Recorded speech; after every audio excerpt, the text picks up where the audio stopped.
வணக்கம். இந்தியாவில் cross vehicle வெயிட்டில் ஹையஸ்ட் கேட்டகரியில் வரக்கூடிய மற்றும் இந்தியாவில் one of the most powerful ட்ரக்ஸை இன்றைக்கி நான் ட்ரைவ் பண்ண வந்திருக்கேன். பாரத் பென்ஸ் 5532. பாரத் பென்ஸுடைய சென்னை டீலரான குன் ட்ரக்கிங் தான் இன்றைக்கி இந்த ட்ரக்கை ட்ரைவ் பண்ண எனக்கு ஆஃபர் பண்ணியிருக்காங்க. அவங்களுக்கு என்னுடைய நன்றி.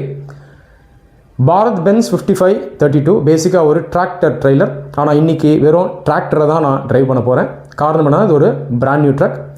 வாங்க இப்போ ட்ரக்கை ட்ரைவ் பண்ணுவோம். ஸ்டார்ட் பண்ணி வண்டி ரொம்பவே ஸ்மூத்தாக போயிட்டுருக்கு. பிக்கப் ரொம்ப பிரமாதமாக இருக்குது. இந்த ஃபீலும் ரொம்பவே நல்லா இருக்குது.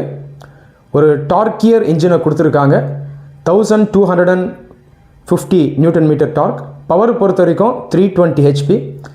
இந்தியன் கண்டிஷன்ஸ்க்கு இந்த பவர் அண்ட் டார்க் ஃபிகர்ஸ் பர்ஃபெக்டாக சூட் ஆகிற மாதிரி கொடுத்துருக்காங்க ஹெவி டியூட்டி ஆப்ரேஷன்ஸ்க்கு. அதே நேரத்தில் நல்ல மைலேஜையும் இந்த மாடல் நமக்கு கொடுக்கும். இந்த மாடல் 6 சிலிண்டர் என்ஜினோட வருது. 7200 cc, போர் 106 mm, ஸ்ட்ரோக் 136 mm. பொதுவாகவே பாரத் பென்ஸ் ட்ரக்ஸ் நல்ல மைலேஜ் கொடுக்கும் இந்தியன் கண்டிஷன்ஸில். இதனுடைய ஒரு சீக்ரெட் என்ன அப்படின்னு பார்த்தீங்கன்னா, இந்த லாங் ஸ்ட்ரோக் என்ஜின் தான். 136 mm ஸ்ட்ரோக் கொடுத்துருக்காங்க. எப்படி மோட்டார் சைக்கிள்ஸில் ராயல் என்ஃபீல்டில் லாங் ஸ்ட்ரோக் என்ஜின் வருதோ அதே போல் பாரத் பென்ஸ்லேயும் லாங் ஸ்ட்ரோக் என்ஜின் வருது. இதனால் பார்த்தீங்கன்னா இனிஷியல் பிக்கப் நல்லாயிருக்கும். அதே நேரத்தில் ஒரு நல்ல மைலேஜும் நமக்கு கிடைக்கும்.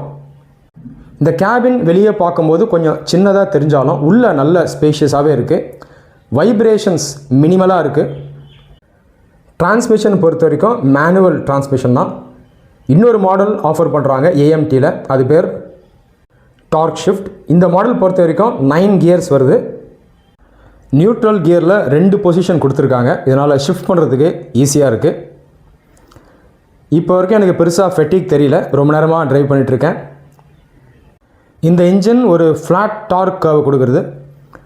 1200 to 1600 RPMல மேக்ஸிமம் டார்க்கை ஃபிக்ஸ் பண்ணியிருக்காங்க. இதனால் கியர் ஷிஃப்டிங் மினிமமாக இருக்கும். லோடோட நீங்கள் பிரிட்ஜஸ்லாம் ஏறினா கூட ஃப்ரீக்வெண்ட்டாக கியர் ஷிஃப்ட் பண்ண வேண்டிய அவசியம் இருக்காது. வண்டி நல்லா ஸ்மூத்தாக போகுது.